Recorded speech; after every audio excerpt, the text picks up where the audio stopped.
জি viewers, আজকে এখানে mahogany কাঠের দরজা নিয়ে কিছু আলোচনা করব। মেহগনি কাঠের দরজাটা বিভিন্ন রকমের হয়, দামের ক্ষেত্রেও এবং বানানোর ক্ষেত্রেও। দেখুন এখানে 1 2 3 4টা কাঠ, দুই পাশে দিয়ে ফ্রেম বাদ দিলে ভিতরে 4টা কাঠ দিয়ে কোনো মাথা জয়েন করে এই দরজাটা তৈরি করা হয়েছে। দুই পাশে দুই কাঠটা যদি ধরেন তাহলে মোট এখানে 6টা কাঠ। তা আমরা আসলে যে কোনো দরজার ক্ষেত্রে অনেকে জানতে চান যে ভাই আমার দরজার ভিতরে কয়টা কাঠ দেওয়া হবে, অর্থাৎ ফ্রেমের ভিতরে কয়টা কাঠ দেওয়া হবে। অবশ্যই এটার ক্ষেত্রে দামের একটা ব্যবধান আছে। ভিতরে কম কাঠ দিলে দাম বেশি হয়, বেশি কাঠ দিলে দাম কম হয়। এটার ভিতরে দেখেন আপনার সোজা মাথা জয়েন কিন্তু 1 2 3 4 5টা কাঠ দিয়ে তৈরি ভিতরে আর কি দরজাটা। এটা হয়তো 39 ইঞ্চির দরজা, বড় দরজা। তো ভিতরে আপনার 5টা কাঠ দিয়ে তৈরি করা, 6 ইঞ্চি 7 ইঞ্চি 8 ইঞ্চি। এই দরজাটার ভিতরে সোজা মাথা কিন্তু 3টা কাঠ দিয়ে তৈরি করা। এই কাঠগুলো করে আপনার 8 ইঞ্চি 9 ইঞ্চি সাইজের।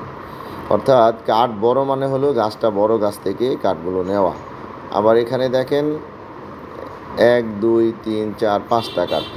একটা দরজার ভিতরে আপনার দুই পাশে দুই ফ্রেম বাদ দিয়ে ভিতরে 5টা কাঠ দিয়ে তৈরি করা হয়েছে, অর্থাৎ 4 ইঞ্চি 5 ইঞ্চি 6 ইঞ্চি এই সাইজের কাঠগুলো দিয়ে দরজাটা তৈরি করা হয়েছে। তো এভাবে আমরা যে দরজাগুলো তৈরি করি এটা আবার দেখেন 1 2 3 4টা কাঠ দিয়ে তৈরি করা হয়েছে কিন্তু সোজা মাথা জয়েন্ট। তো প্রত্যেকটা দরজার এরকম বিভিন্ন রকমের তৈরি করে আমরা বিভিন্ন দামেই বিক্রি করি। এটার ভিতরে দেখেন 3টা কাঠ রয়েছে। এগুলোর মধ্যে পার্থক্যটা কী সেটা যদি আপনারা দরজা কেনার আগে মোটামুটি একটু জানতে পারেন তাহলে হয়তো বা একটু ভালো কাঠের দরজা আপনি ব্যবহার করতে পারবেন। কারণ কম দামের ভিতরে যারা দরজা নিয়ে থাকেন তাদের প্রথম পছন্দ হলো মেহগনি কাঠের দরজা। এটা আপনার সর্বাধিক প্রচলিত সারা বাংলাদেশে, কারণ এর চেয়ে কম দামের যে দরজা হয় সেগুলো আসলে আর ব্যবহার উপযুক্ত না। আম কাঠ দিয়ে তো আর দরজা লাগানো যাবে না। তো মেহগনি কাঠের দরজার ভিতরে 4 থেকে 5 রকমের তৈরি করা হয়। ছোট কাঠ মানে একটা দরজার ভিতরে যখন 5টা কাঠ দিয়ে তৈরি করা হয়, অর্থাৎ তখন কাঠগুলো 4 ইঞ্চি 5 ইঞ্চি এরকম সাইজের কাঠ দিয়ে তৈরি করা হয়, অর্থাৎ ছোট ছোট গাছ থেকে নেওয়া হলো এই কাঠগুলো। আর যখন 8 ইঞ্চি 9 ইঞ্চি বড় বড় কাঠ দিয়ে তৈরি করা হয় তখন ধরে নেওয়া হবে এটা হলো বড় গাছ ছাড়া তো আর বড় সাইজের কাঠ বের হয় না। তো বড় গাছ কিনতে গেলে আপনাকে দাম তো বেশি দিতে হবে।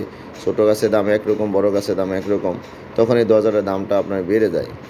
তো অনেকে এই বিষয়গুলো জানেন, অনেকেই বিষয়গুলো জানেন না। তো যারা দরজা কিনতে আসেন সাধারণত মেহগনি কাঠের দরজার ক্ষেত্রে আপনারা সিজনিং কেমিক্যাল ট্রিটমেন্ট করা কিনা এই বিষয়টাই শুধু জানতে চান। এটা জেনেই আপনার ডিসিশন নিয়ে নেন। কিন্তু এটার পরেও আপনার অনেক কিছু জানার আছে। শুধু সিজনিং কেমিক্যাল ট্রিটমেন্ট করা থাকলে অবশ্যই কম বয়সী গাছও যথেষ্ট টেকসই হয়, অনেক দিন টিকে। কিন্তু যদি বেশি বয়সী গাছ দিয়ে আপনার সিজনিং কেমিক্যাল ট্রিটমেন্ট করে দরজা তৈরি করার সুযোগ থাকে, 5-1,000 টাকা খরচা করে, সেটা আপনি কেন করবেন না? কারণ দরজা তো আর বারবার পরিবর্তন করবেন না। আমাদের এখানে একটা দরজা 5,500 টাকা থেকে শুরু করে 9,500 টাকা পর্যন্ত দাম আছে। তো আপনার যেই বাজেট সেই অনুযায়ী দোকানদারের সাথে শেয়ার করবেন, আশা করি সে আপনার বাজেট অনুযায়ী একটা ভালো জিনিস দিবে। তো এরকম বিভিন্ন বিষয় নিয়ে আমরা আমাদের আলোচনা তুলে ধরি। স্ক্রিনে নাম্বার আমার, কোনো বিষয় জানতে চাইলে সরাসরি আমার সাথে কন্ট্যাক্ট করতে পারবেন। তো ভিউয়ার্স, আজকে এই পর্যন্তই। ধন্যবাদ।